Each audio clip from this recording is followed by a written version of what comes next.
तो आज मैं आप लोग को साइंस पढ़ाने वाला हूँ। साइंस का एक्सरसाइज 1 जो है फिजिक्स में एक्सरसाइज 1 जो है रिफ्लेक्शन ऑफ लाइट, प्रकाश का परावर्तन। तो डिफिनेशन रटना नहीं है, समझना है। जैसे इतिहास रटिए नहीं, इतिहास रचना सीखिए।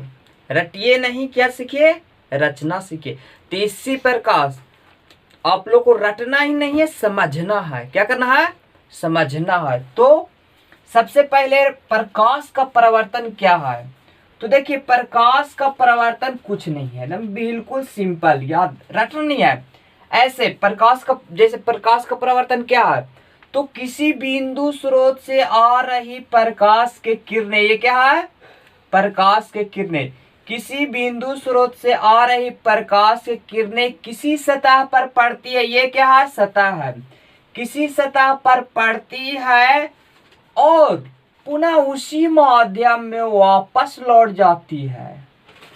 पुनः उसी माध्यम में वापस लौट जाती है, तो इस घटना को प्रकाश का परावर्तन कहते हैं। समझ में आ गया? फिर से, किसी बिंदु स्रोत से आ रही प्रकाश की किरणें किसी सतह पर पड़ती है और पुनः उसी माध्यम में लौट जाती है, उसे प्रकाश का परावर्तन कहते हैं। समझ गया?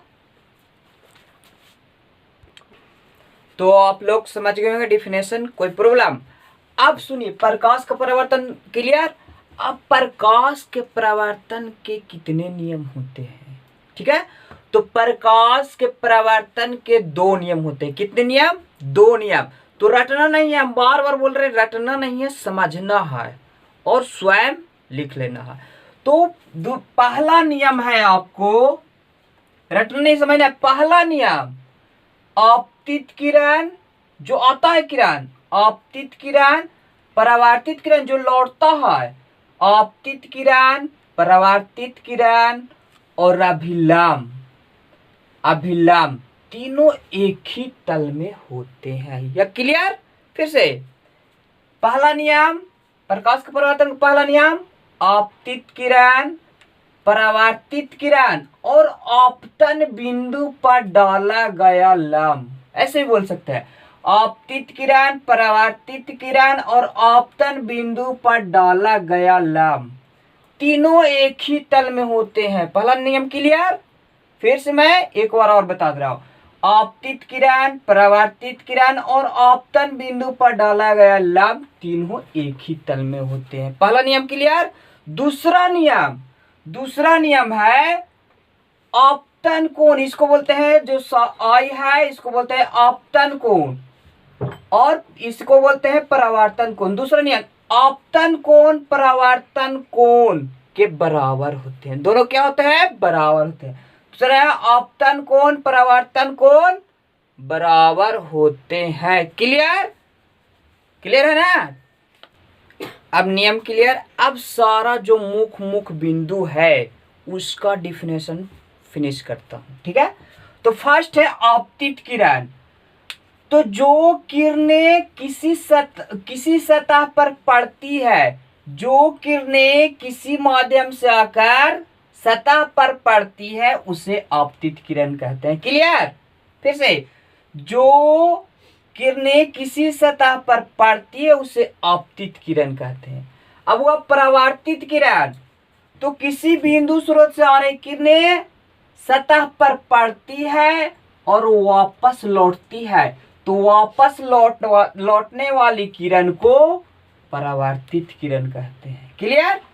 अब है आपतन बिंदु, तो आपतित किरण, परावर्तित किरण और अभिलंब जिस बिंदु पर मिलती है उसे आपतन बिंदु कहते हैं। अब है अभिलंब, किसे कहते हैं? ये क्या है? अभिलंब। तो ये भी इजी है, आपतित किरण और परावर्तित किरण के बीच जो लंब डाला जाता है, आपतित किरण परावर्तित किरण के बीच जो लंब डाला जाता है उसे अभिलंब कहते हैं। अब भाई, ये जो कोण है आपतन कोण क्या है? तो कुछ नहीं, आपतित किरण और अभिलंब के बीच जो कोण बनता है, आपतित किरण और अभिलंब के बीच जो कोण बनता है उसे आपतन कोण कहते हैं। इसे आई द्वारा सूचित किया जाता है। आपतन कोण को क्या द्वारा? आई द्वारा सूचित किया जाता है। अब है क्वेश्चन की परावर्तन कोण क्या है? तो वेरी सिंपल, परावर्तित किरण और अभिलंब के बीच जो कोण बनती है उसे परावर्तन कोण कहते हैं, इसे और द्वारा सूचित करते हैं। वो सारा पॉइंट क्लियर, डिफिनेशन क्लियर, सारा पॉइंट क्लियर। तो अगले बार फिर मिलेंगे साइंस और अगले वीडियो में मिलेंगे। इसी के साथ